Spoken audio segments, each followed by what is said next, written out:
see, we don't recognize that when we try and make sense of the world that we live in, what's the difference between animals and human beings?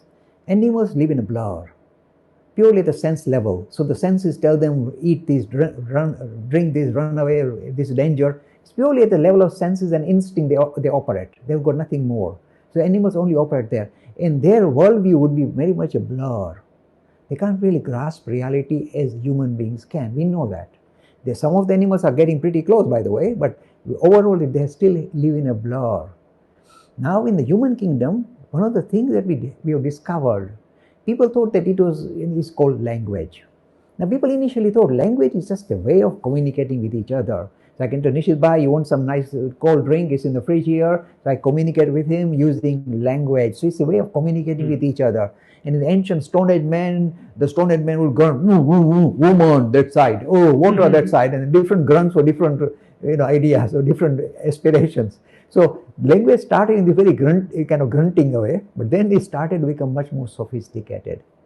And this we think it's just a way of communicating with other human beings. It is not so. This is what you discovered. And this is not only something that Westerners discovered. We've known it a long time ago.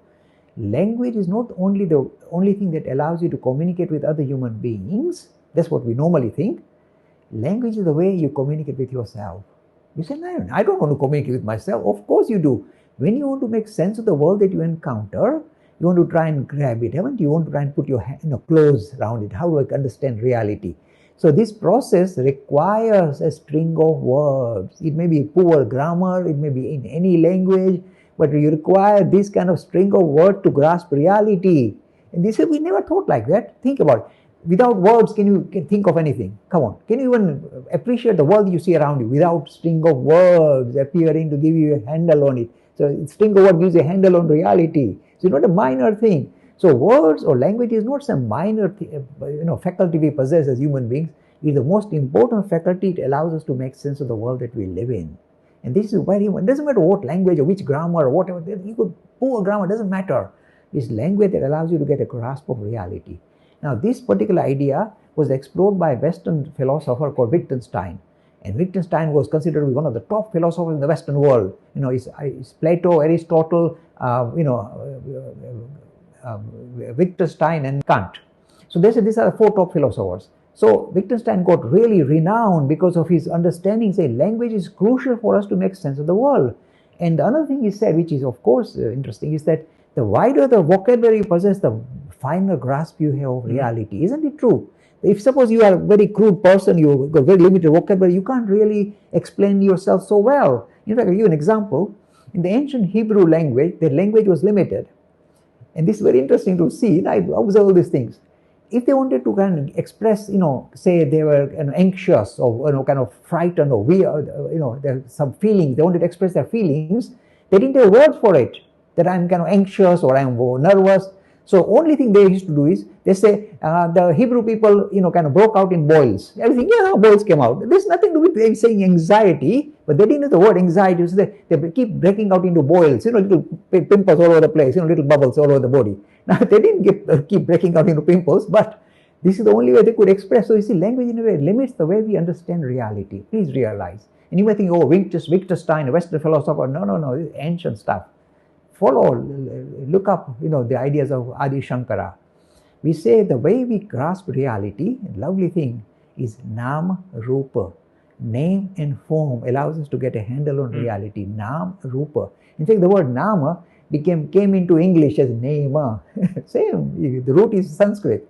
Nama Rupa, in a way, same thing Wittgenstein is talking about. We've been talking about for 1,000 years, that it's name and form that allow us to relate to reality. So, in fact, that is why the word mantra is so central, Nishit Bhai. Sorry, I'm okay. This is a lovely question to explore. The reason why mantra is so important is this.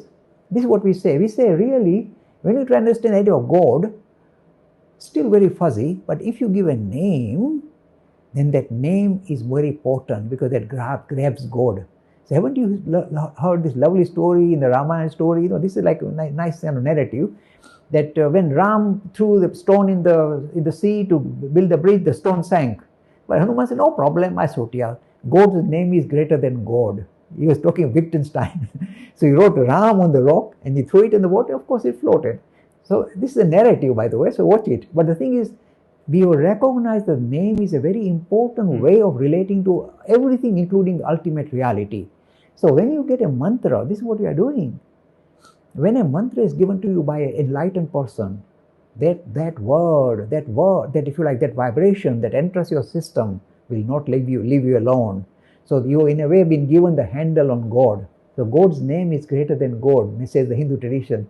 So we recognize that vocabulary is so important and language is so crucial for us to make sense of everything, including God as well. So that is why this question is not a minor cartoon question. It's a very serious question regarding the role of language and words, and if you like, how we grab reality, including spiritual reality.